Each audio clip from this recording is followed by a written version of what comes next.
Pada tanggal 2 Maret 2020, kasus corona pertama muncul di Indonesia. Himbauan dari WHO yang semula agar bisa social distancing, sekarang sudah berubah menjadi physical distancing.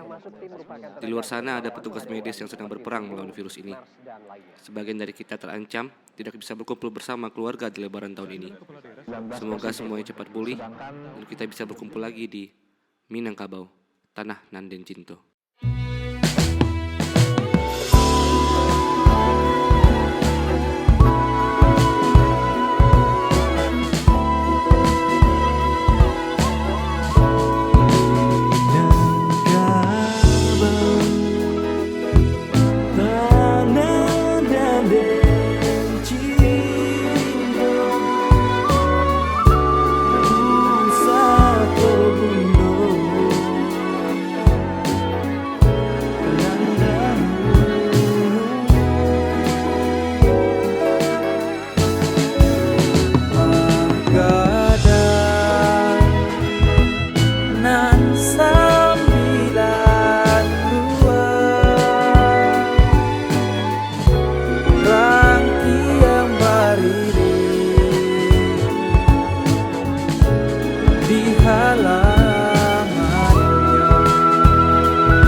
Membuat surat himbauan buat perantau untuk tidak dulu pulang ke kampung halaman.